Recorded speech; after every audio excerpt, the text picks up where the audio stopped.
Praise the Lord.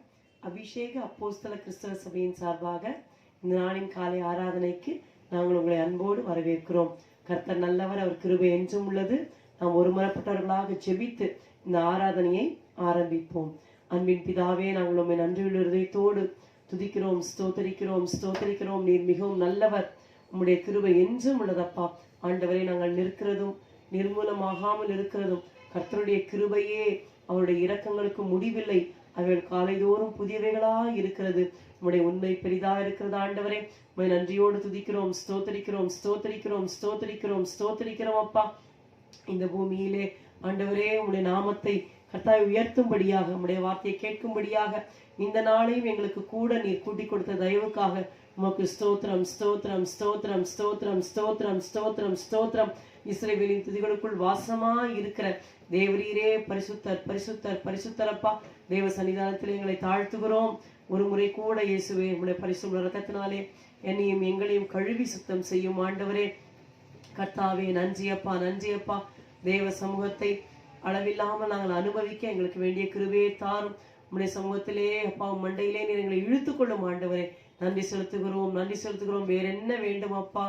ஆண்டவரே, உம்முடைய அப்பா முகத்தை தரிசிக்க வேண்டும். உம்மிலே நாங்கள் அன்பு கூற வேண்டும். உம்முடைய அன்பிலே நாங்கள் மூழ்க வேண்டும். எங்களுக்கு வேண்டிய கிருபையை தருவீராக. ஆசீர்வதி. உம்முடைய கரத்தில் எங்களை ஒப்புக் கொடுக்கிறோம், இயேசுவின் நாமத்தில் பிதாவே, ஆமென். கர்த்தரை நாம் பாடி போற்றுவோம். இயேசு நல்லவர், இயேசு வல்லவர், இயேசுவை போல் வேறொரு நேசர் இல்லையே. ஹல்லேலூயா. நம்முடைய வாழ்க்கையிலே அப்ஸ் அண்ட் டவுன்ஸ் எதுவாக இருந்தாலும் இயேசுவை போல நம்மை நேசிக்கிறவர் யாருமே இந்த உலகத்துல கிடையாது. மகிழ்ச்சியாய் பாடலாமா? கர்த்தரை பாடியே போற்றிடுவோமே, கர்த்தருடன் துதிப்போம் இனிய நாமமதை. கர்த்தரை பாடியே போற்றிடுவோமே, கர்த்தருடன் துதிப்போம் இனிய நாமமதை. கடலின் ஆழம் போல் கருணையோடு இரக்கம், கரையில்லை அவர் அன்பு கரையற்றதே. கடலின் ஆழம் போல் கருணையோடு இரக்கம், கரையில்லை அவர் அன்பு கரையற்றதே.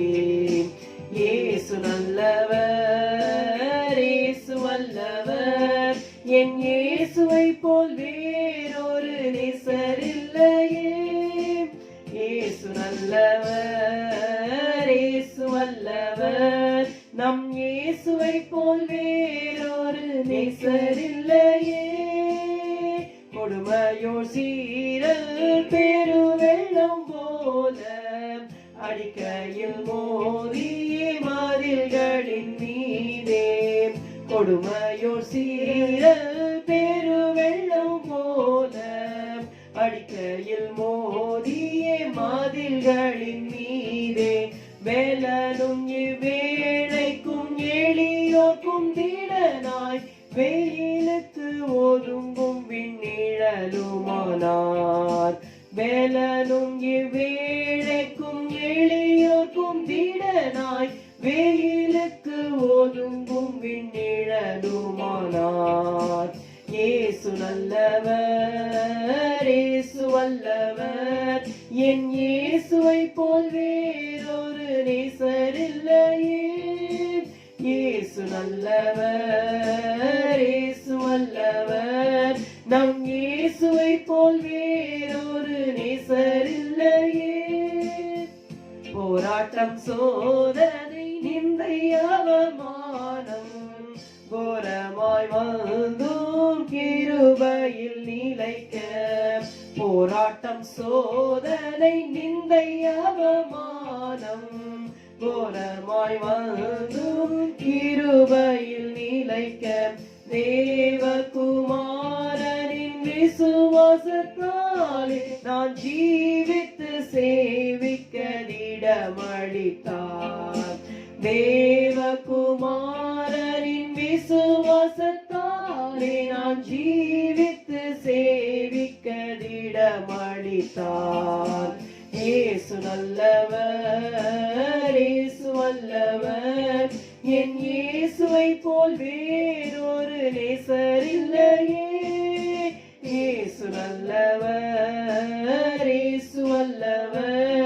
நம் இயேசுவை போல் வேறொரு நேசர் இல்லையே. கல்லு முள்ளுகள் உள்ள கடின பாதையிலே கலக்கங்கள் நெருக்கங்கள் அகமதை வருத்த. கல்லு முள்ளுகள் உள்ள கடின பாதையிலே கலக்கங்கள் நெருக்கங்கள் அகமதை வருத்த. எல்லையில்லா எதிரேமக்கு வந்தாலும் வல்லவரேசு நம் முன் செல்கிறார். எல்லையில்லா எதிரேமக்கு வந்தாலும் வல்லவரேசு நம் முன் செல்கிறார். இயேசு நல்லவர், இயேசு வல்லவர், நம் இயேசுவை போல் வேறொரு நேசர் இல்லையே. இயேசு நல்லவர், இயேசு வல்லவர், நம் இயேசுவை போல் வேறொரு நேசர் இல்லையே. சியோனை சிறப்புடன் சேர்த்திட இயேசு சீக்கிரம் வரும் நாள் நெருங்கி வந்திடுதே. சியோனை சிறப்புடன் சேர்த்திட இயேசு சீக்கிரம் வரும் நாள் நெருங்கி வந்திடுதே. முகமுகமாகவே காண்போமே அவரை, யுக யுகமாகவே வாழ்ந்திடுவோம். முகமுகமாகவே காண்போமே அவரை, நாம் யுக யுகமாகவே வாழ்ந்திடுவோம். இயேசு நல்லவர், இயேசு வல்லவர், என் இயேசுவை போல் வேறொரு நேசர் இல்லையே. இயேசு நல்லவர், இயேசு வல்லவர், நம் இயேசுவை போல் வேறொரு நேசர் இல்லையே. ஹல்லேலூயா. நம்முடைய இயேசு நம்முடைய ஆத்தும நேசராக இருக்கிறார். பாட்டுக்காரர் சொல்லுகிறார், கல்லும் முள்ளுகள் உள்ள கடின பாதையிலே கலக்கங்கள் நெருக்கங்கள் அகமதை வருத்த. எல்லையில்லாத எதிர் எனக்கு வந்தாலும் வல்லவர் இயேசு என் முன் செல்கிறார். ஹல்லேலூயா. நம்முடைய ஆவிக்குரிய பாதையிலே எத்தனையோ எதிர்ப்புகள் நமக்கு வரலாம். ஆனால் நாம் ஒன்றை மாத்திரம் மறக்கவே கூடாது, அவர் நமக்கு முன்பாக கடந்து சென்று கொண்டிருக்கிறார். ஹல்லேலூயா. தடைகளை நீக்கி போடுகிறவர் உங்களுக்கு முன்பாக கடந்து போவார். The breaker will go before you. Shall we sing this hymn? Guide me, O thou great Jehovah. Guide me, O thou great Jehovah, pilgrim through this barren land. I am weak, but thou art mighty. Hold me with thy powerful hand. Bread of heaven, bread of heaven, feed me till I want no more. Feed me till I want no more. Open now the crystal fountain, whence the healing stream doth flow. Let the fire and cloudy pillar lead me on my journey through. Strong deliverer, be thou still my strength and shield. Be thou still my strength and shield. When I tread the verge of Jordan, with my anxious fears subside, death of death and hell's destruction, land me safe on Canaan's side. Songs of praises, I will ever give to thee. I will ever give to thee. Hallelujah. ஒரு முறை கூட, I am weak but thou art mighty. You may feel that you are very weak, maybe in your physical body or in your spiritual life, in your inner man. அவர் பாட்டுக்காரர் சொல்லுகிறார், I am weak Lord, but thou art mighty, hold me with thy powerful hand. ஹல்லேலூயா. உம்முடைய வல்லமையான கரத்தினால் நீர் என்னை பிடித்துக் கொள்ளும் ஆண்டவரே. இந்த ஒரு வனாந்தரமான பேரன் லேண்ட், ஒரு கனியையும் பார்க்க முடியாத இந்த ஒரு லேண்ட்ல நான் வந்துட்டு ஒரு மோட்ச பிரயாணியாக பிரயாணம் பண்ணி கொண்டிருக்கிறேன்.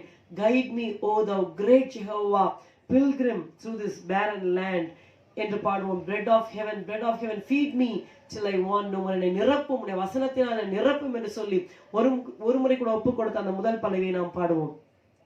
Guide me, oh the great Jehovah, pilgrim through this barren land. I am weak, but thou art mighty, hold me with thy powerful hand. Bread of heaven, bread of heaven, feed me till I want no more. Feed me till I want no more. Guide me, oh thou great Jehovah, pilgrim through this barren land. I am weak, but thou art mighty, hold me with thy powerful hand. Bread of heaven, bread of heaven, feed me till I want no more. Feed me till I want no more. Hallelujah. கர்த்தருக்கு ஸ்தோத்திரம். இன்னொரு தமிழ் பாடலை நாம் பாடி கர்த்தருடைய நாமத்தை நாம் மகிமைப்படுத்துவோம். சீயோனிலே என் திட அஸ்திவாரம் கிறிஸ்துவே, அவர் நான் என்றும் நம்பும் கன்மலை. ஒரு முறை நான் உபவாசிக்கிற வேளையிலே கர்த்தரை பார்த்து சொன்னேன், ஆண்டவரே இந்த உபவாசம் ஒரு அஸ்திபாரமாக அமையட்டும் என்று ஆண்டவருக்கு சொன்னேன். ஆனா கர்த்தர் சொன்னாரு, உபவாச ஜெபம் அஸ்திபாரம் அல்ல, இயேசு கிறிஸ்துவே உனக்கு அஸ்திபாரம் என்று சொல்லி ஆண்டவர் என்னோடு பேசினார். நாம் பாடுவோம். சீயோனிலே என் திட அஸ்திபாரம் கிறிஸ்துவே, அவர் நான் என்றும் நம்பும் கன்மலை. Any foundation whatever it may be, it may shake at any time. அதனால்தான் ஆண்டவர் வசனத்திலே சொன்னார், வானமும் பூமியும் கூட ஒழிந்து போய்விடும், வானமும் ஒழிந்து போய்விடும், பூமியும் ஒழிந்து போயிடுவாங்க, என் வார்த்தைகளோ ஒரு நாளும் ஒழிந்து போவதே இல்லை என்று சொன்னார். நாம் பாடுவோமா? சீயோனிலே என் திட அஸ்திபாரம் கிறிஸ்துவே.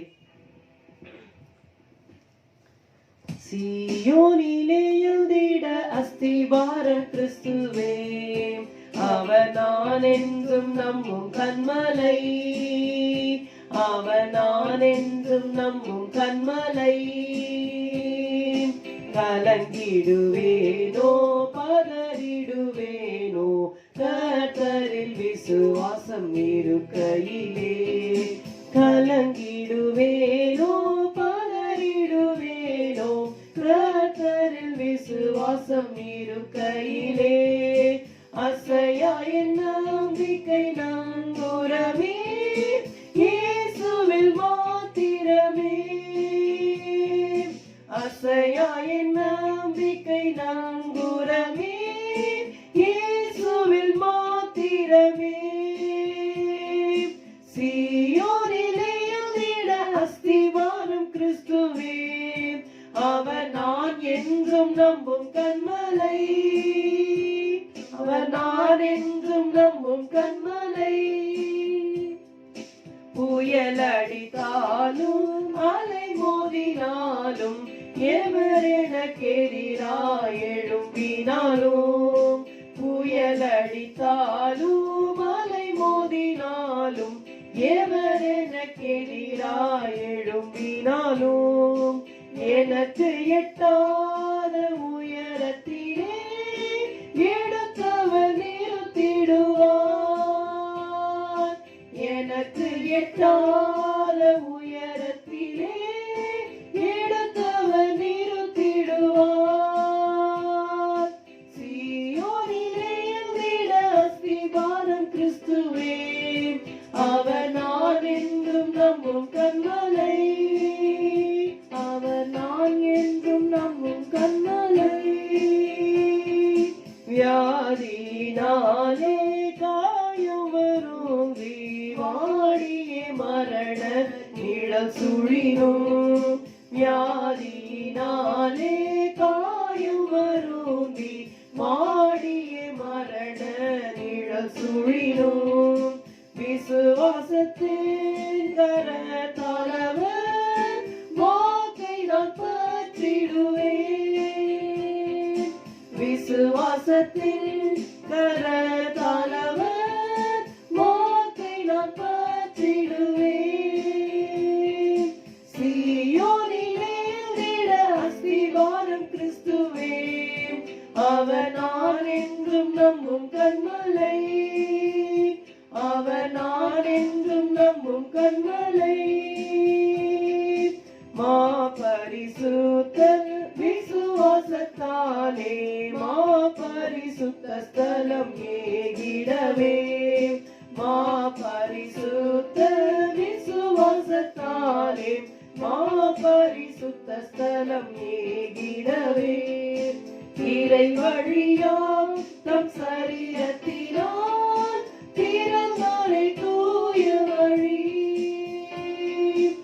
இறை வழியாம் தம் சரீரத்தினால் திறந்தாரை தூய வழி சீயோனிலே நிட அஸ்திவாரம் கிறிஸ்துவே அவர் நான் என்றும் நம்பும் கண்மலை அவர் நான் என்றும் நம்பும் கண்மலை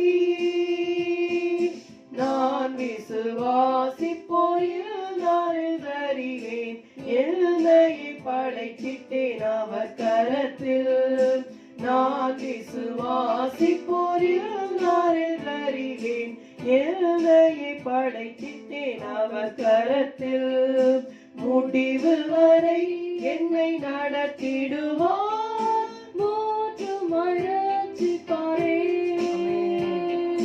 முடிவு வரை என்னை நடத்திடுவார் மூச்சுமாய் ரட்சிப்பாரே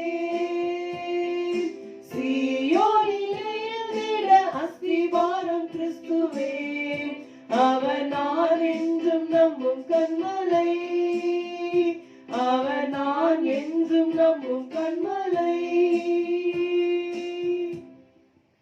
ஹல்லேலூயா புயல் அடித்தாலும் அலை மோதினாலும் எவர் எனக்கு எதிராக எழுப்பினாலும் எனக்கு எட்டாத உயரத்திலே எடுத்து அவர் நிறுத்திடுவார் ஹல்லேலூயா whatever may be your circumstances whoever may rise up against you just believe this para இந்த para அப்படியே நம்புங்க புயல் அடித்தாலும் அலை மோதினாலும் எவர் எனக்கு விரோதமா எழுப்பினாலும் அது ஒருவேளை மனிதர்களாக இருக்கலாம் அல்லது டைரக்டா பிசாசாவே கூட இருக்கலாம் எதுவா இருந்தாலும் சரி நமக்கு எட்டாத உயரத்துல கொண்டு போய் அவர் நம்மை நிறுத்தி விடுவார் ஹல்லேலூயா நான் விசுவாசிப்போர் இன்னார் என்று அறிவேன் என்னையே படைத்திட்டேன் அவர் கரத்தில் முடிவு வரை என்னை நடத்திடுவார் முற்றுமாய் ரட்சிப்பாரே ஹல்லேலூயா ஹல்லேலூயா ஆண்டவரை சிறிது நேரம் நன்றியோடு துதிப்போம் முடிவு வரை என்னை நடத்துவீர் முற்றுமாய் என்னை ரட்சிப்பீர் ஆண்டவரே ஹல்லேலூயா ஹல்லேலூயா உம்மை துதிக்கிறோம் துதிக்கிறோம் துதிக்கிறோம் துதிக்கிறோம் துதிக்கிறோம் ஐயா ஆண்டவரே உமக்கு ஸ்தோத்திரம் ஸ்தோத்திரம் ஸ்தோத்திரம் குற்றமற்றவரே உம்மை துதிக்கிறோம் ஐயா பாவிகளுக்கு விலகினவரே உம்மை துதிக்கிறோம் ஆண்டவரே மாசில்லாதவரே உம்மை துதிக்கிறோம் அப்பா இவ்விதமான பிரதான ஆசிரியர் எங்களுக்கு இருக்கிறீர் அப்பா ஹல்லேலூயா ஹல்லேலூயா ஹல்லேலூயா ஹல்லேலூயா நன்றி நன்றி நன்றி நன்றி நன்றி அப்பா உம்மை துதிக்கிறோம் துதிக்கிறோம் துதிக்கிறோம் துதிக்கிறோம் நாம் ஆண்டவரிடத்தில் என்ன சொல்லுவோம் ஆண்டவரே எனக்கு உம்முடைய பெலனை தாரும் என்று கேட்போம் we know that parable ஒரு எஜமான் தூர தேசத்துக்கு பிரயாணம் செல்கையிலே தன்னுடைய ஊழியக்காரரை அழைத்து தாளந்துகளை கொடுத்து செல்கிறார் ஒரு இடத்திலே 5 ஒரு இடத்திலே 2 ஒரு இடத்திலே 1 தாளந்தை கொடுத்து சென்றார் வெகு நாள் கழித்து திரும்பி வந்து கணக்கு கேட்ட பொழுது ஒவ்வொருவரும் கணக்கு ஒப்புவித்தார்கள் அப்பொழுது 5 தாளந்தை வாங்கினால் நான் 10 தாளந்தை ஈட்ட இயன்றது என்று சொல்லி கொடுத்த வேளையிலே அந்த எஜமான் சொல்லுகிறார் நல்லது உத்தம உண்மையுள்ள ஊழியக்காரனை கொஞ்சத்தில் உண்மையா இருந்தான் அநேகத்தின் உன்னை அதிகாரியாக்குவேன் என்று சொல்லி நாம் எப்பொழுதுமே we think this of the final judgment day கடைசி நியாயத்தீர்ப்பு நாளிலே கர்த்தர் நம்மை பார்த்து இதை சொல்ல வேண்டும் என்று நாம் எப்பொழுதும் ஜெபிக்கிறது நமக்கு வழக்கமா இருக்கிறது என்றால் அது முடியும் பொழுது அப்படித்தான் இருக்கும் அழுகையும் பற்கடிக்கும் உள்ள இடத்துல அந்த பிரயோஜனம் இல்லாத துன்மார்க்கமான பொல்லாத சோம்பலுமான ஊழியக்காரன் தள்ளப்பட்டதை நாம் அதை படிக்கிற வேளையிலே நமக்கு அப்படி தோன்றும் அது உண்மைதான். அதே நேரத்துல நம்ம இந்த உலக வாழ்க்கையில கொஞ்சத்துல நம்ம உண்மையா இருந்தா கர்த்தர் நம்ம அநேகத்தின் மேல் அதிகாரியாக வைப்பார். Hallelujah. He will increase our border. He says, you are faithful in few things, I will make you ruler over many things. அந்த கொஞ்சத்திலே உண்மை வேண்டுமானால் கர்த்தர் நம்மை நமக்கு பலப்படுத்த வேண்டும். Hallelujah. பாட்டுக்காரர் சொல்லுகிறார், keep me true Lord Jesus, keep me true. There are races that I must run and there are victories to be won. Give me power every hour to be true. Keep me true Lord Jesus, keep me true. Keep me true Lord Jesus, keep me true. There are races I must run, there are victories to be won. Give me power every hour to be true. Keep me true Lord Jesus, keep me true.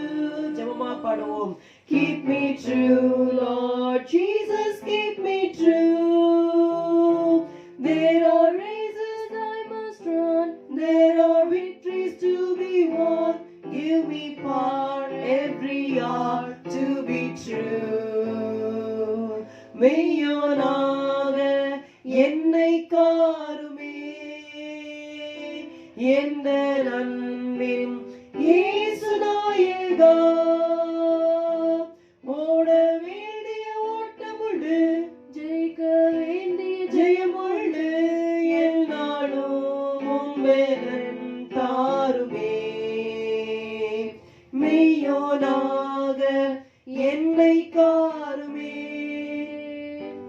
எந்த நன்பின் இயேசு நாயகா.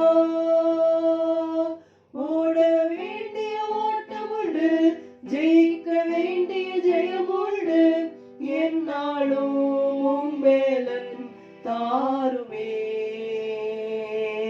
என்னாலும் உம்பேலன் தாருமே. அன்பின் பிதாவே, உம்மை துதிக்கிறோம், ஸ்தோத்தரிக்கிறோம் அப்பா. உம்மை துதிப்பது, உம்மை ஆராதிப்பது, உம்முடைய சமூகத்தில் எங்கள் இதயத்தை ஏறெடுப்பது எங்களுக்கு கிடைத்த ஒரு பெரிய சிலாக்கியம் ஆண்டவரே. நன்றி நன்றி நன்றி. இப்பொழுதும் ஒருமனப்பட்டவர்களாக ஆண்டவரே கர்த்தாவே எங்களை உம்முடைய சமூகத்திலே தாழ்த்தி ஒப்பு கொடுத்து ஜெபிக்கிறோம் ஐயா. ஆண்டவரே, இஸ்ரவேலை காக்கிற தேவனாகிய நீர் உறங்குவதும் இல்லை, தூங்குகிறதும் இல்லை ஆண்டவரே. ஹல்லேலூயா. நன்றி அப்பா, நன்றி அப்பா. எங்களை காக்கிறவர் நீர்தான் ஆண்டவரே. கர்த்தாவே, அக்கம் பக்கத்தில் எங்களை சுற்றி எத்தனையோ கொள்ளை நோய்களும் எத்தனையோ மரணங்களும் சம்பவிக்கிற வேளையிலே கர்த்தாவே, அடியார்களை கிருபையாக இந்த நாள் மட்டும் காத்தீரே அப்பா. அதற்காக நன்றி நன்றி நன்றி நன்றி நன்றி நன்றி ஆண்டவரே. உமக்கு ஸ்தோத்திரம் ஸ்தோத்திரம் ஸ்தோத்திரம் அப்பா. இந்த வேளையிலும் எங்களையும் எங்கள் குடும்பங்களையும் எங்கள் சபையாரையும் தேவ சமூகத்தில் ஒப்புக் கொடுக்கிறோம் ஆண்டவரே. இந்த ஆராதனையில் கலந்து கொள்கிற ஆண்டவரே ஒவ்வொரு பிள்ளைகளையும் அவர்கள் குடும்பங்களையும் தேவ சமூகத்தில் அடியால் கொண்டு வருகிறேன். நீர் கண்ணோக்கி பாரும், நீர் ஆசீர்வதியும் இயேசுவே. எங்கள் தேவன் ஆசீர்வதிக்கிற தேவனப்பா. கர்த்தாவே, நீர் ஆபிரகாமை சகல காரியங்களிலும் ஆசீர்வதித்துக் கொண்டு வந்தீர் என்று நாங்கள் வேதத்திலே வாசிக்கிறோமே. ஆம் கர்த்தாவே, அது போல உடைய பிள்ளைகளை எல்லா காரியங்களிலும் நீர் ஆசீர்வதிப்பீராக. நன்றி நன்றி நன்றி அப்பா. ஆண்டவரே, இந்த நாட்களிலே வேண்டிய பாதுகாப்பு, நல்ல சுகபலன், ஆரோக்கியம் எல்லாத்தையும் கட்டளையிடும் ஆண்டவரே. கர்த்தாவே, உம்மை துதிக்கிறோம். அவருடைய பிள்ளைகளுக்கு வேண்டிய நல்ல சுகத்தையும் பலத்தையும் ஆரோக்கியத்தையும் ஞானத்தையும் நீர் கட்டளையிடுவீராக. உமக்கு ஸ்தோத்திரம் ஸ்தோத்திரம் ஸ்தோத்திரம். வேலை இல்லாமல் தவிக்கிற உடைய பிள்ளைகளுக்காய் ஜெபிக்கிறோம் ஆண்டவரே. நல்ல வேலைகளை நீர் கட்டளையிட்டு ஆண்டவருடைய பொருளாதாரத்தை நீர் ஆசீர்வதிக்கும்படி நாங்கள் ஜெபிக்கிறோம் அப்பா. உமக்கு நன்றி நன்றி நன்றி நன்றி நன்றி நன்றி ஆண்டவரே. கர்த்தரின் ஆசீர்வாதமே ஐஸ்வர்யத்தை தரும், அதனுடைய ஒரு வேதனையை கூட்டார் என்று சொன்னீர் ஆண்டவரே. பார், நெடுங்காலமாய் காத்திருக்குதல் இருதயத்தை இழைக்க பண்ணும், ஆனால் விரும்பினது வரும்போதோ ஜீவ விருட்சம் போல இருக்கும் என்று சொன்னீர். உடைய பிள்ளைகள் காத்திருக்கிற, நெடுங்காலமாய் காத்திருக்கிற இந்த காரியங்களிலே கர்த்தாவே, நீ ஜீவ விருட்சமாக பதிலை தந்து உடைய நாமத்தை மகிமைப்படுத்திக் கொள்ளும். உமக்கு ஸ்தோத்திரம் ஸ்தோத்திரம் ஸ்தோத்திரம். உடைய பிள்ளைகள் யாராவது ஆண்டவரே அப்பா அந்த கொரோனா வைரஸ்ல பாதிக்கப்பட்டிருந்தால் அவர்கள் மேலும் அந்த கரத்தை வைத்து பரிபூர்ண சுகத்தை தருவீராக. உமக்கு நன்றி நன்றி நன்றி அப்பா. இந்த இந்திய தேசத்தை விட்டு கர்த்தா இந்த கொரோனா வைரஸ் அழிந்து போகும்படி செய்யும். இங்கே மட்டுமல்ல ஆண்டவரே, உலகின் பல பகுதிகளிலே கர்த்தாவே ஜனங்கள் மிகவும் கர்த்தாவே கஷ்டப்படுகிறார்கள்.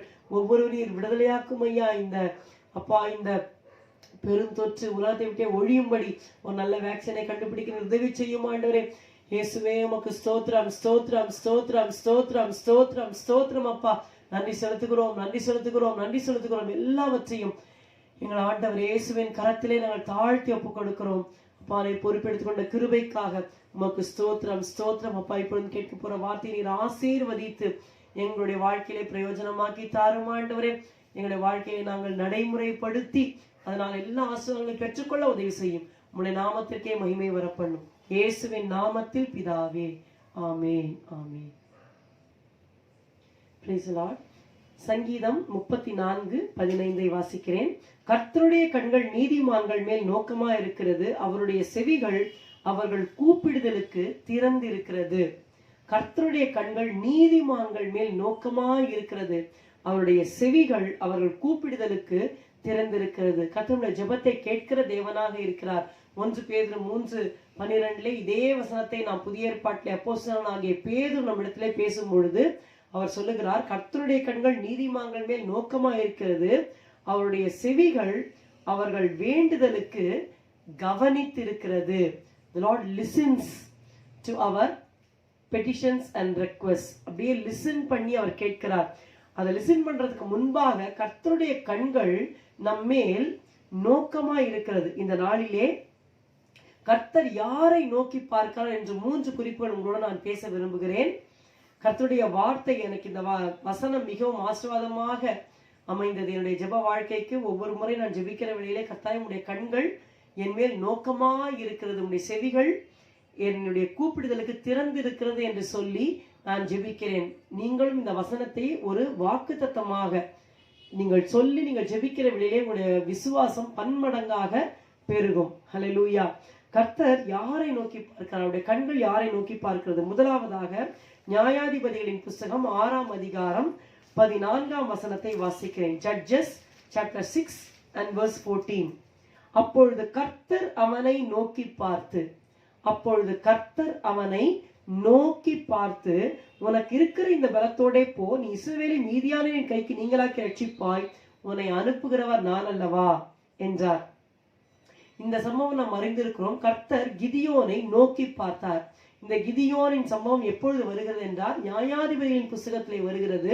கர்த்தர் இஸ்ரவேல் புத்திரரை எகிப்திலிருந்து அந்த அடிமைத்தனத்திலிருந்து விடுதலையாக்கி செங்கடலை பிளந்து 40 வருஷம் வனாந்தரத்திலே மோசேயின் தலைமைத்துவத்தினால் நடத்தி பிற்பாடு யோர்தானை யோசுவாவின் தலைமைத்துவத்திலே கடந்து கானான் தேசத்துக்கு வந்து விட்டார்கள். சில ஆண்டுகள் அவர்கள் யுத்தம் செய்து கானானை முழுவதுமாக பற்றி கொண்டார்கள். எல்லாருக்கும் சுதந்திர வீதம் கொடுக்கப்பட்டது. யோசுவாவின் காலத்துக்கு பிற்பாடு, அவருடைய காலத்துக்கு பிற்பாடு இருந்த மூப்பர்கள் எல்லாரும் மரித்த பிற்பாடு இந்த இஸ்ரவேல் புத்திரர் அவரவர் தங்கள் பார்வைக்கு சரி போனபடி செய்தார்கள். இஸ்ரவேலின் தேவனாகிய கர்த்தரை மறந்து விட்டு பாகால் பெயோரை பற்றி கொண்டார்கள். அந்த சந்தர்ப்பத்திலே கர்த்தர் பார்த்தார். பார்த்து 7 வருடம் மீதியானின் கையிலே அடிமைகளாக ஒப்பு கொடுத்து விட்டார். இப்போ அந்த சம்பவம் என்னன்னு கேட்டீங்கன்னா, மீதியானியுடைய கை இஸ்ரவேல் மேல் பலத்து கொண்டது.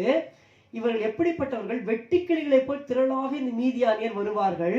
இந்த இஸ்ரவேல் புத்திரர் கஷ்டப்பட்டு விதை விதைத்து எல்லாம் அறுவடைக்கு வந்துவிடும். அந்த வசனங்களை வாசிக்கிறேன். நியாயாதிபதிகள் 6ஆம் அதிகாரம் 3, 4, 5 வாசிக்கிறேன். இஸ்ரவேலர் விதை விதைத்திருக்கும் போது மீதியானியரும் அமலேக்கியரும் கிழக்கத்தி புத்திரரும் 3 குரூப் இருக்கிறது. ஆனா மீதியானுடைய கை ஓங்கி இருந்தது. மீதியானியரும் அமலேக்கியரும் கிழக்கத்தி புத்திரரும் அவர்களுக்கு விரோதமாய் எழும்பி வந்து அவர்களுக்கு எதிரே பாளையம் இறங்கி காசாவின் எல்லை மட்டும் நிலத்தின் விளைச்சலை கெடுத்து, நிலத்தினுடைய விளைச்சல் நன்றாக வளர்ந்து வந்திருக்கிற அந்த ஹார்வெஸ்ட் எல்லாவற்றையும் கெடுத்து இஸ்ரவேலிலே ஆகாரத்தை ஆகிலும் சாப்பாடு ஆகாரத்தை ஆகிலும் ஆடு மாடுகள் கழுதைகளை ஆகிலும் வைக்காதே போவார்கள். எல்லாத்தையும் ஓட்டிட்டு போயிடுவாங்க. அவர்கள் தங்கள் மிருக ஜீவன்களோடும் தங்கள் கூடாரங்களோடும் வெட்டுக்கிளிகளை போல் திரளாய் வருவார்கள். அவர்களும் அவர்கள் ஒட்டகங்களும் எண்ணி முடியாததா இருக்கும். இந்த பிரகாரமாக தேசத்தை கெடுத்து விட அதிலே வருவார்கள். பாருங்கள், 7 வருஷம் இப்படியாக இந்த மீதியானியர் செய்கிறார்கள். வெட்டுக்கிளிகளை போல, நம்ம நாட்டில் கூட வெட்டுக்கிளி வந்தெல்லாம் காமிச்சாங்க. பாகிஸ்தான் நம்ம அந்த நியூஸ்ல நம்ம பார்த்தோம். எப்படி பவுஞ்சா அதை கண்ட்ரோலே பண்ண முடியாத அளவு இரவு பகலாக விவசாயிகள் தூங்கவே இல்லை, அந்த ட்ரம்ஸை அடித்துக் கொண்டிருந்தார்கள் இந்த வெட்டிகளை துரத்தும்படியாக. வெட்டுக்கிளிகளைப் போல இந்த மீதியானியரும் கிழக்கத்தி புத்திரரும் அமலேக்கியரும் வந்து கஷ்டப்பட்டு இவள் விதைத்து அறுவடைக்கு இவள் தயாராகிற வேளையிலே வந்து அந்த எல்லா விளைச்சலையும் கெடுத்து விட்டு போய்விடுவார்கள். ஆடு மாடுகள் கழுதிலே ஓட்டி கொண்டு போய்விடுவார்கள். இந்த சந்தர்ப்பத்திலே இந்த கிதியோன், யோவாசின் குமாரனாகிய கிதியோன் 11ஆம் வசனம் பார்க்கிற வேளையிலே கோதுமையை மீதியானியரின் கைக்கு தப்புவிக்கிறதற்காக ஆலைக்கு சமீபமாய் அதை போரடித்தார். To escape, to deliver that அந்த அந்த கோதுமையை வந்துட்டு எப்படியாவது மீதியானோட கைக்கு தப்புவிக்க வேண்டும், தனக்கும் தன்னுடைய ஜனங்களுக்கும் அது மீதியாக இருக்க வேண்டும் என்று சொல்லி பயந்து பயந்து அவன் போரடித்துக் கொண்டிருக்கிறான். 12ஆம் வசனத்திலே கர்த்தருடைய தூதனானவர் அவனுக்கு தரிசனமாகி, பராக்கிரமசாலியே, கர்த்தர் உன்னோடே இருக்கிறார் என்றார். அப்பொழுது கிதியோன் 13ஆம் வசனத்திலே 3 முறை கர்த்தரை நோக்கி கூப்பிடுவார். பாருங்கள், அப்பொழுது கிதியோன் கர்த்தரை நோக்கி, என் ஆண்டவனே. இவர் எப்படி நினைக்கிறார்? இவர் சாதாரண ஒரு தேவ மனிதன் போல இருக்கிறது என்று சொல்லி பேசுகிறார். என் ஆண்டவனே, கர்த்தர் எங்களோட இருந்தால் இவையெல்லாம் எங்களுக்கு நேரிடுவானேன். கர்த்தர் எங்களை எகிப்திலிருந்து கொண்டு வரவில்லையா என்று எங்கள் பிதாக்கள் எங்களுக்கு விவரித்து சொன்ன அவருடைய அற்புதங்கள் எல்லாம் எங்கே? இப்பொழுது கர்த்தர் எங்களை கைவிட்டு மீதியானிய கையில் எங்களை ஒப்பு கொடுத்தாரே என்றார். 3 முறை இதை சொல்லுகிறார். அப்பொழுது கர்த்தர் அவனை நோக்கி பார்த்து, உனக்கு இருக்கிற இந்த பலத்தோட போ. பாருங்கள், சாதாரணமாக ஆண்டவர் கிதியோனை நோக்கி பார்க்கவில்லை. எத்தனையோ பேர் எதையோ செய்து கொண்டிருக்கலாம், ஆனால் கர்த்தர் கிதியோனை நோக்கி பார்த்தார். முதலாவது கர்த்தருடைய தூதனானவர் தரிசனமாகி பராக்கிரமசாலியே கர்த்தரனோடு இருக்கிறார் சொன்னால் நோக்கி பார்க்கவில்லை. ஆனால் 13ஆம் வசனத்துக்கு பிற்பாடு 14ஆம் வசனத்திலே நோக்கி பார்க்கிறார். கர்த்தருடைய கண்கள் நீதிமான்கள் மேல் நோக்கமா இருக்கிறது. இது ஒரு பரிதாபமான ஒரு சூழ்நிலை. இந்த கிதியோனுடைய தகப்பனார் தன்னுடைய வீட்டிலே தோப்பை வைத்து அந்த பாகாலுக்கு ஒரு பலிபீடத்தை வேற உண்டாக்கி வைத்திருக்கிறார். அப்படிப்பட்ட ஒரு சூழ்நிலையிலே இந்த இடத்துல கிதியோன் மிகவும் அழகாக கேட்கிறார், என் ஆண்டவனே, கர்த்தர் எங்களோட இருந்தால் இவையெல்லாம் எங்களுக்கு நேரிடுவான். First of all, he sought the presence of God. கர்த்தர் எங்க இருக்கிறார்? கர்த்தர் எங்களோட இருக்காருன்னு சொல்றீங்களே, கர்த்தர் எங்களோட இருந்தா இதெல்லாம் ஏன் நேரிடுகிறது? அவர் முதலாவது தேவ பிரசனத்தை நாடினார். 2வது, கர்த்தர் எங்களை எகிப்திலிருந்து கொண்டு வரவில்லையா என்று எங்கள் பிதாக்கள் சொன்ன அவருடைய அற்புதங்கள் எல்லாம் எங்கே? Where is the power of God? He remembered the power of God. தேவனுடைய வல்லமை. தேவன் எகிப்திலிருந்து அந்த பார்வோனோட அடிமைத்தனத்திலிருந்து வெளியில வரவே முடியாது. Egypt was a very great power in the whole world. அவன் சாதாரணமான ஒரு ராஜா மட்டுமல்ல, அவன் மந்திரவாதங்களால் நிறைந்த ஒரு ராஜா. கடவுள் அந்த பேரோவையே ஒரு தேவனாக அந்த எகிப்தியர் வழிபட்டார்கள், நடுங்கினார்கள் என்று சொல்லுகிற அளவிற்கு அவன் வல்லமை உள்ள ஒரு ராஜாவாக காணப்பட்டான். அப்படிப்பட்ட ஒரு அடிமைத்தனத்திலிருந்து ஆண்டவர் வெளியே கொண்டு வந்தாரே, அந்த அற்புதங்களா இப்ப எங்கே? Where is the power of God என்று கேட்கிறான். 3வதாக, இப்பொழுது கர்த்தர் எங்களை கைவிட்டு மீதியான கையில ஒப்பு கொடுத்தாரே. சோ இவ்வளவு தூரம் நடத்தின்னு வந்தாரு, கானான் தேசத்தை கொடுத்தா, ரொம்ப சந்தோஷம்தான். செங்கடலை பிளந்தார், பார்வோன் சேனைகளை கவிழ்த்து போட்டார், வனாந்தரத்தை 40 வருடம் நடத்தினார், அக்னிசமம் மேகசமம் முன்பாக சென்றது, யோர்தானை பிளந்தார், கானானை சுதந்திரமாக கொடுத்தார், எல்லாத்தையும் கொடுத்தாரு. கடைசியில இப்பொழுது கர்த்தர் எங்களை கைவிட்டு மீதியான கீழே ஒப்பு கொடுத்தாரே. So he was questioning the purpose of God. What is the purpose of God behind all these things? அங்கே கொண்டு வந்து அடிமையா போடுறதுக்கு தானா? அங்க அடிமையா தான் ஆரம்பிச்சோம், அங்கேருந்து விடுதலை ஆக்கினாரு, அற்புதங்களை செஞ்சாரு, செங்கடலை பிளந்தாரு, எகிப்து பார்வோன் சேனையெல்லாம் அழித்து போட்டார், வனாந்தரத்துல 40 வருஷம் இரவும் பகலும் நடத்தினார், மன்னாவை பொழிந்தடினார். அடுத்ததாக யோர்தானை பிளந்து கானான் தேசத்தை சுதந்திரமாக கொடுத்து மறுபடியும் இப்ப நாங்க அடிமையா இருக்கிறோமே. தேவனுடைய நோக்கம் தான் என்ன? See, he was seeking the presence of God, he remembered the power of God, and he was examining the purpose of God in his life. தேவ பிள்ளைகளே, நம்முடைய வாழ்க்கையிலே நாம் ஒரு சூழ்நிலை வழியா செல்லுகிற வேளையிலே நாம் என்ன செக் பண்ணணும்? ஆண்டவரே, நீங்க என்னோட இருக்கீங்களா? என் வாழ்க்கையில ஏன் இதெல்லாம் நடக்குது? கர்த்தர் எங்களோட இருந்தால் இவையெல்லாம் எங்களுக்கு நேரிடுவானே, கூட இருக்கீங்களா இல்லையா? சரிங்களா? ரெண்டாவது, கர்த்தர் எகிப்திலிருந்து கொண்டு வரவில்லையா அப்படின்னு எங்க அப்பா எல்லாம் சொன்னாங்களே, எங்கள் பிதாக்கள் சொன்னாங்களே, இந்த அற்புதங்கள் எல்லாம் எங்கே? தேவனுடைய வல்லமை எங்கே? Where is the power of God என்று அவர் கேட்டார். எல்லாத்தையும் நினைவு கூர்ந்து கேட்கிறார். கர்த்தருடைய செயல்களை அவர் மறக்கவே இல்லை. அவங்க அப்பா மறந்துட்டாரு.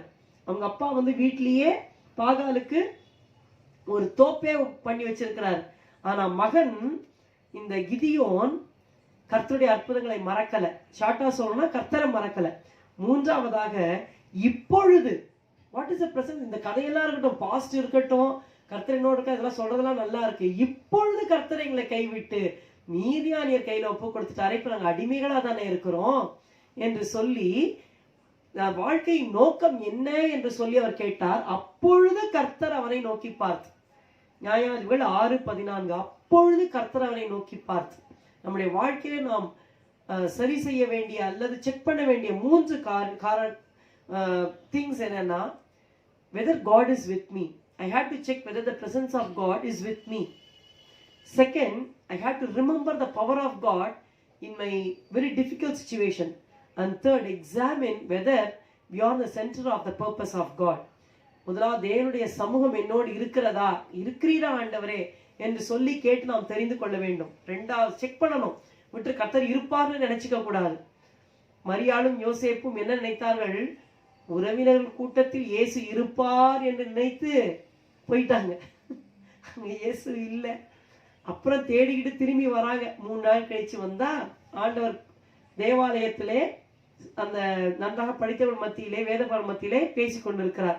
எல்லாம் நினைப்பு. நாமே நினைச்சுக்கிறோம் கர்த்தர் என்னோடு இருக்கிறார் அப்படின்னு நம்ம நினைத்துக் கொள்கிறோம். நினைக்கிறது வேற, கர்த்தர் இருக்கிறார் என்பதை உறுதி செய்து கொள்வது வேற. நாம் கஷ்டப்பாதையில போகும்பொழுது தேவனுடைய வல்லமை நினைவு கூறணும். கர்த்தர் எகிப்திலிருந்து இப்படி எல்லாம் செய்து கொண்டு வந்தாரே. உங்களுடைய வாழ்க்கையில எத்தனையோ அற்புதங்களை ஆண்டவர் செய்திருக்கிறார், என்னுடைய வாழ்க்கையில செய்திருக்கிறார். அந்த வல்லமையை நாம் நினைவு கூற வேண்டும். அந்த அற்புதங்கள் எல்லாம் இப்பொழுது எங்கே? மூன்றாவது, இப்பொழுது கர்த்தரைகளை ஒப்பு கொடுத்துட்டாரே, முன்னாடி விடுதலை ஆக்கினாரே, இப்பொழுது இந்த நிலைமையில் இருக்கிறோமே என்று சொல்லி அவர் தேவனுடைய நோக்கத்தை அலைசி பார்த்து ஆராய்ந்து அவர் கேட்கிறார். வசனம் சொல்லுகிறது, நியாயாதிபதிகள் 6:14, அப்பொழுது கர்த்தர் அவனை நோக்கி பார்த்து, உனக்கு இருக்கிற இந்த பலத்தோட போ, நீ இஸ்ரவேலை மீதியாரின் கைக்கு நீங்களாக்கி ரட்சிப்பாய், உன்னை அனுப்புகிறவர் நான் அல்லவா. We know the rest of the story, the rest is history. So கர்த்தர் சொல்லுகிறார், நீ போ என்று சொல்லி அவனுக்கு அவனுடைய வாழ்க்கையிலே இருக்கக்கூடிய தேவனுடைய திட்டத்தை தேவன் நிறைவேற்றினார். பிரியமானவர்களே, கர்த்தருடைய கண்கள் நீதிமான்கள் மேல் நோக்கமா இருக்கிறது. கர்த்தர் நம்மை நோக்கி பார்ப்பார் என்று சொன்னால் அவருடைய திட்டம் நம்முடைய வாழ்க்கையில நிறைவேறத்தக்கதாய் ஆண்டவர் நடத்துவார். ஆண்டவரே, என்னை நோக்கி பாரும் ஆண்டவரே. இந்த 3 காரியத்தையும் நம்ம செக் பண்ணிக்கணும். கர்த்தர் என்னோடு இருக்கிறாரா, இருக்கீங்களா இல்லையாப்பா, நம்ம கேட்டு நம்ம செக் பண்ணணும். அவருடைய வல்லமையை நாம் நினைவு கூறணும். அவருடைய நோக்கம் என்ன என்பதை கண்டுபிடிக்க வேண்டும். இந்த 3 காரியத்தையும் செய்கிற வேளையிலே அவன் அப்புறமா கிதியோன் எல்லாம் சொல்றார், நான் மனாசையிலேயே என்னுடைய குடும்பம் மிகவும் எளியது, நான் எப்படி ரட்சிப்பேன். உடனே கர்த்தர் சொல்றாரு, ஒரே மனுஷன் முறியடிப்பால் முறியடிப்பேன். பிற்பாடு நமக்கு எல்லாம் தெரியும். அந்த பெரிய யுத்தம் எல்லாம் நடக்கிறது. 300 பேரை வைத்தே ஆண்டவர் பெரிய ரட்சிப்பை தருகிறார். 32,000 ஃபர்ஸ்ட் வராங்க, 32,000 பேரு. அதுல பயந்தவங்க எல்லாம் ஓடி போகும்போது 22,000 பேர் போயிடுறாங்க, மிச்சம் 10,000 பேரு. அந்த 10,000 பேர்ல மறுபடியும் ஆண்டவர் செலக்ட் பண்ணி 300 பேரை வைத்து ஒரு பெரிய ஜெயத்தை தருகிறார். தேசம் 40 வருடம் அமைதலாயிற்று. 7 வருஷம் பாடுபட்டாங்க. ஆனா கிதியோன் என்கிற ஒரு தேவ மனிதனாலே 40 வருஷம் அமைதலாக காணப்பட்டது. கர்த்தர் ஆசீர்வதித்தார். The plan of God was fulfilled. So ஒரு ஜெனரேஷன் முழுக்க கிதியோன் ஒரு தகப்பன் போல இருந்து இஸ்ரவேலை நடத்துகிறார். The plan of God was fulfilled in the life of Gideon and in the life of Israel. So நம்முடைய வாழ்க்கையிலும் நாம், கர்த்தாவே என்னை நீ கண்ணோக்கி பாரும், என்னை எதற்காக வைத்திருக்கிறீர், இதெல்லாம் ஏன் நடக்கிறது, உம்முடைய வல்லமை எங்கே, நீ என்னோடு இருக்கிறீரா, உம்முடைய நோக்கம் என்ன என்று சொல்லி நாம் கேட்கும் பொழுது கர்த்தர் நம்மை நோக்கி பார்த்து நம்முடைய வாழ்க்கையில் இருக்கிற தேவ திட்டத்தை நிறைவேற்றி நாம் மட்டுமல்ல, நம் மூலமாக மற்றவர்கள் ஆசீர்வதிக்கப்படும்படி, விடுதலையாக்கப்படும்படி தேவன் நம்மை நடத்துவார். இரண்டாவதாக ஏசாயாவின் புத்தகம் 66ஆம் அதிகாரம் 2ஆம் வசனம். கர்த்தர் யாரை நோக்கி பார்ப்பார்? ஏசாயா 66 2ஆம் வசனம். என்னுடைய கரம் இவைகளை எல்லாம் சிருஷ்டித்ததினால் இவைகள் எல்லாம் உண்டாயின என்று கர்த்தர் சொல்லுகிறார். ஆனாலும் சிறுமைப்பட்டு ஆவியில் நொறுங்குண்டு என் வசனத்துக்கு நடுங்குகிறவனையே நோக்கி பார்ப்பேன். கர்த்தரே சொல்லுகிறார், நான் யாரை நோக்கி பார்ப்பேன்? கர்த்தருடைய கண்கள் நீதிமான்கள் மேல் நோக்கமாய் இருக்கிறது. அவருடைய செவிகள் வேண்டுதலுக்கு திறந்திருக்கிறது. அந்த வேண்டுதல்களுக்கு கவனித்திருக்கிறது. கர்த்தர் யாரை நோக்கி பார்ப்பார்? ஆனாலும் சிறுமைப்பட்டு ஆவியில் நொறுங்குண்டு என் வசனத்துக்கு நடுங்குகிறவனையே நோக்கி பார்ப்பேன். இதற்கு உதாரணமாக ஒரு கதாபாத்திரத்தை சொல்லுகிறேன். 2 நாளாகமம் 34ஆம் அதிகாரத்தில் நீங்கள் வருகிற வேளையிலே அங்கே 8 வயதிலே ராஜாவான யோசியா என்ற ஒரு யூதா ராஜாவை குறித்து வாசிக்கிறோம். நான் சுருக்கமாக சொல்லிவிடுகிறேன். அந்த 2 நாளாகமம் 34 19ஆம் வசனம் 27ஆம் வசனத்தை வாசிக்கிறேன். நியாயப்பிரமாணத்தின் வார்த்தைகளை ராஜா கேட்டபோது அவன் தன் வஸ்திரங்களை கிழித்துக் கொண்டு 27ஆம் வசனத்தில், இந்த ஸ்தலத்திற்கும் அதன் குடிகளுக்கும் விரோதமாக தேவன் சொன்ன அவருடைய வார்த்தைகளை நீ கேட்கையில் உன் இருதயம் இளகி எனக்கு முன்பாக நீ உன்னை தாழ்த்தி எனக்கு முன்பாக பணிந்து உன் வஸ்திரங்களை கிழித்துக் கொண்டு எனக்கு முன்பாக அழுதபடியினால் நானும் உன் விண்ணப்பத்தை கேட்டேன் என்று கர்த்தர் சொல்லுகிறார். இங்கே பார்க்கிறோம், யோசியா ராஜா கர்த்தரை ஒரு 16 வயதிலே தேட ஆரம்பித்து விக்கிரகங்களை எல்லாம் அகற்றி யூதா முழுவதும் கர்த்தரிடத்தில் திரும்பி வரும்படியாக கிரியை செய்கிறார். தேவனுடைய ஆலயத்தை சுத்திகரித்து எல்லாம் செய்கிற வேளையிலே கவனிங்கள், தேவனுடைய ஆலயத்தை சுத்திகரித்து எல்லாம் செய்யும் பொழுது ஆசாரியனாகிய இல்கியா ஒரு புஸ்தகத்தை கண்டெடுத்து கொடுக்கிறார். அந்த புஸ்தகத்தை நியாயப்பிரமாண புஸ்தகம், ஷார்ட்டா சொல்லணும்னா தோரான ஜெனசிஸ் டு டியூட்ரானமி, ஆதியாகமத்திலிருந்து உபாகமம் வரைக்கும் தோரா என்று நாம் அழைப்போம். அது நியாயப்பிரமாண புஸ்தகம் என்று அழைக்கப்பட்டது. அந்த நியாயப்பிரமாண புஸ்தகத்தின் சில வார்த்தைகளை வாசிக்க கேட்ட பொழுது வசனம் சொல்லுகிறது, நியாயப்பிரமாணத்தின் வார்த்தைகளை ராஜா கேட்ட போது அவன் தன் வஸ்திரங்களை கிழித்துக் கொண்டு.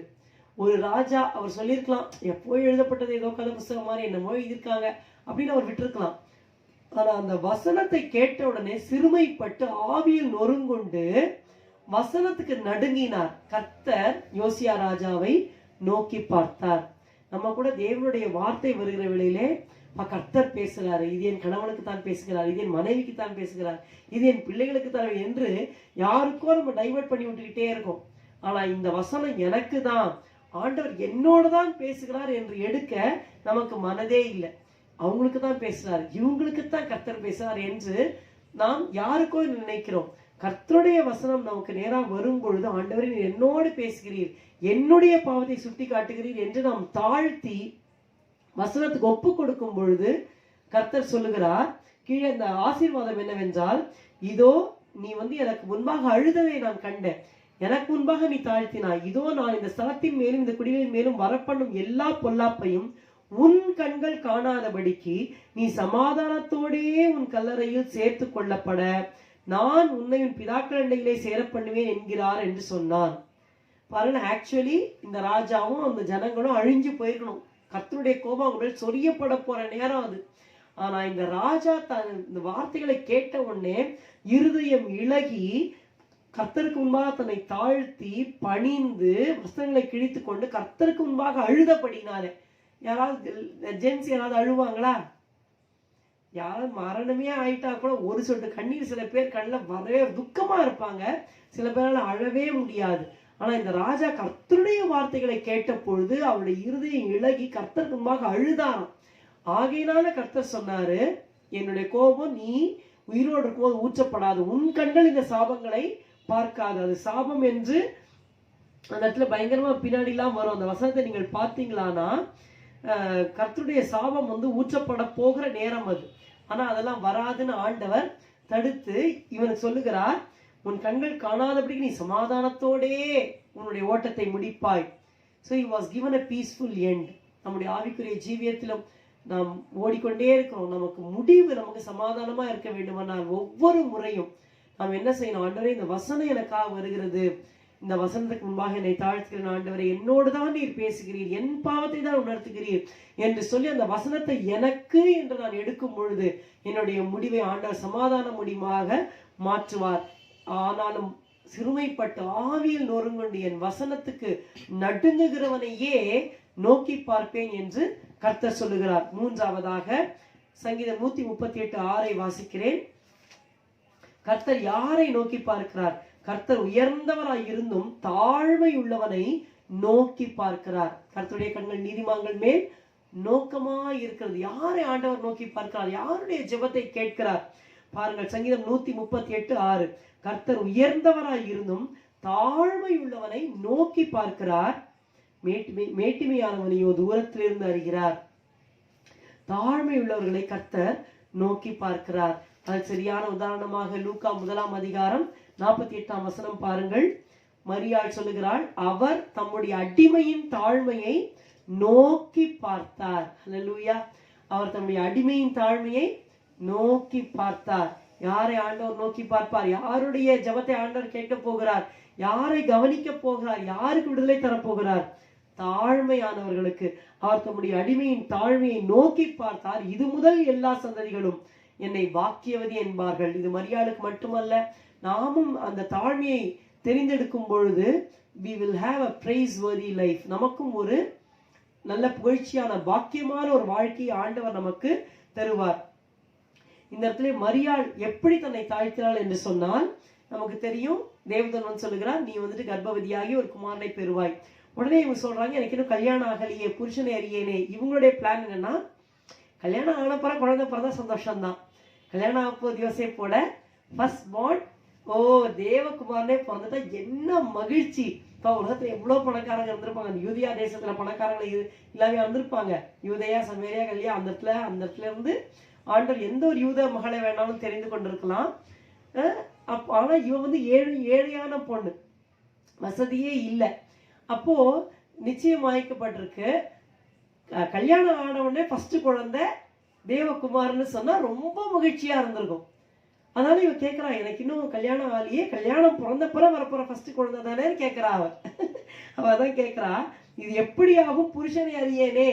அவ கல்யாணம் ஆனப்புற ஃபர்ஸ்ட் குழந்தை அதானே சொல்றீங்க. உடனே அவர் சொல்றாரு, இல்ல பரிசுத்த ஆவி உன்மேல் வரும், உன்னதமானுடைய பலம் உன்மேல் நிழலிலும், ஆதலால் உன்னிடத்தில் பிறக்கும் பரிசும் உள்ளது, தேவனுடைய குமாரன் என்னப்படும் அப்படின்னு சொல்லி எக்ஸ்பிளைன் பண்றாரு. இல்ல கல்யாணத்துக்கு முன்னாடியே உனக்கு குழந்தைய ஆண்டவர் தரப்படுறாரு. ஹோலி ஸ்பிரிட்னாலதான், பரிசுத்த ஆவினாலதான் ஒரு குழந்தை பிறக்க போகுது, கல்யாணம் பண்ணி கிடையாது.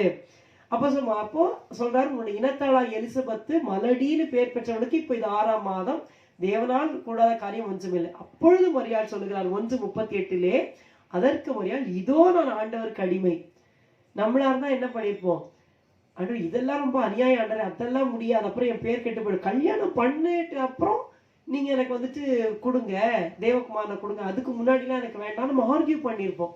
ஆனா அவர் சொல்லுறாரு, அப்போ திருமணத்துக்கு முன்பாகவே எனக்கு பிறக்க போகிறதா, இதோ நான் ஆண்டவருக்கு அடிமை, உம்முடைய வார்த்தையின்படி எனக்கு ஆக கடவுது என்று சொன்னால் தேவதூதன் அவரிடத்திலிருந்து போய்விட்டான்.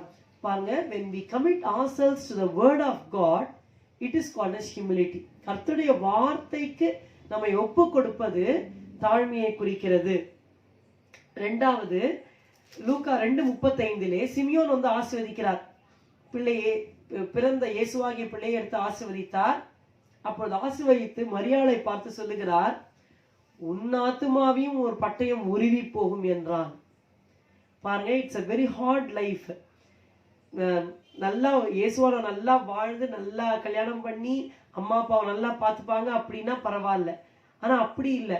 முன்ன பிறந்து அந்த 8ஆம் நாளிலேயே சொல்றாரு, உன் ஆத்துமாவையும் ஒரு பட்டயம் உருவி போகும்.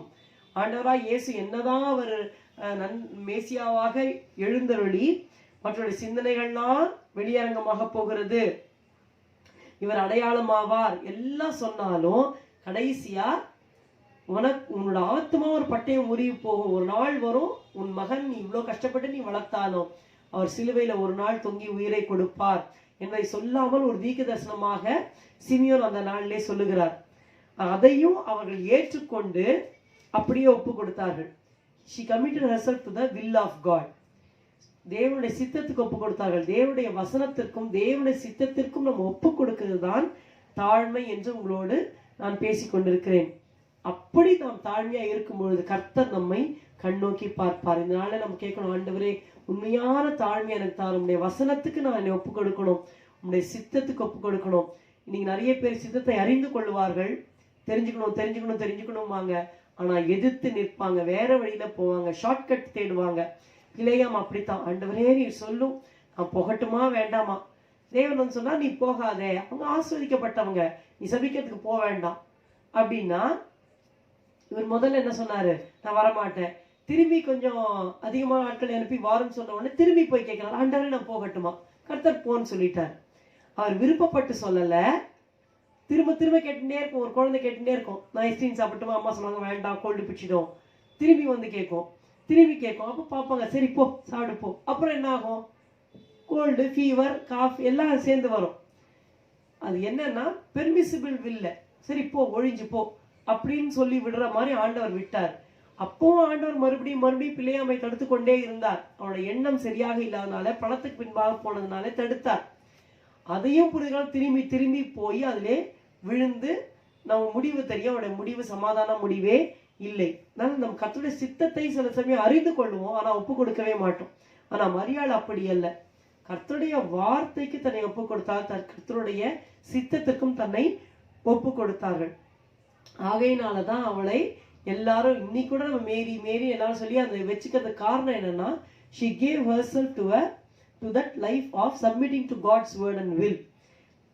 ஆகையினால் இந்த சத்தியத்தை விதத்தில் வைத்துக் கொள்ள முடியும். ஆண்டவராகிய இயேசு அதற்கு முன்மாதிரியா இருக்கிறார். மார்க் 14ஆம் அதிகாரம் 35-36 நாம் வாசிக்கும் பொழுது, ஆண்டவராக இயேசுக்கு நன்றாக தெரியும், மரிப்பதற்காகத்தான் வருகிறோம், உலகத்தின் பாவங்களை சுமந்து தீர்க்கத்தான் வருகிறேன் என்று நன்றாக தெரிந்தாலும், அந்த சரியான வேளை வந்த பொழுது அவர் கெத்செமனேயிலே ஜெபிக்கிறார்.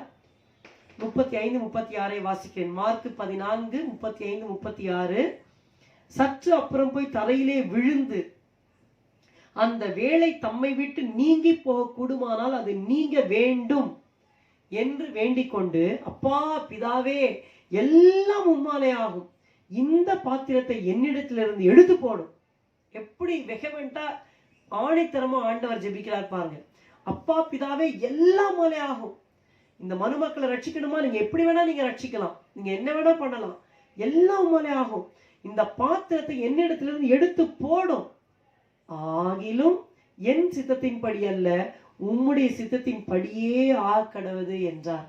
ஆண்டவராகிய இயேசுக்கு எவ்வளவு போராட்டம் பாருங்க. தேவசத்தை நிறைவேற்றுவதுன்னு சொல்லும் பொழுது it is not a joke, அது மிகவும் கடினமாக இருக்கும். ஆனா அந்த நேரத்துல ஒப்பு கொடுக்கும் பொழுது கர்த்தர் நமக்கு கிருபையை தந்து அந்த பாதையிலே நம்மை நடத்தி நம்மை பாக்கியவான்களாக நிச்சயமாக மாற்றுவார். ஹல்லேலூயா. அந்த பாத்திரத்திலே நம்முடைய பாவங்கள்னு ஈஸியா நம்ம சொல்லிடுறோம். ஒரு பர்சன் என்னை மட்டும் எடுத்தால், என்னுடைய பாஸ்ட், என்னுடைய பிரசன்ட், என்னுடைய ஃபியூச்சர் சின்ஸ், அது வந்து சொல்லவே முடியாது. நம்ம ஒரு தப்பு பண்ணிட்டா நம்ம மன்னிப்பு கேட்கறதுக்குள்ள எவ்வளவு பாடுபடுறோம். நம்முடைய மனசாட்சி நம்மை வாதிக்கிறது. இப்ப நம்முடைய பாவங்களே அவ்வளவு இருக்கும் பொழுது இந்த உலகத்தார் எல்லாருடைய பாவங்களும் அவர்களுடைய அந்த அக்கிரமங்களும் அந்த பாவத்தின் தண்டனைகளும் அந்த தேவனுடைய கோபத்தின் மண்டல்கள் அந்த பாத்திரத்தில் இருக்கிறது, அதை அவர் குடிக்க வேண்டும். பாருங்கள், வசனம் சொல்லுகிறது எபிரேயர்லே, நம் ஒவ்வொருவருக்காகவும் மரணத்தை இயேசு ருசி பார்த்தார். He tasted death for every one of us, not just a physical death. அவர் சாதாரண மரணத்தை ருசிக்கவில்லை, நரகத்தை.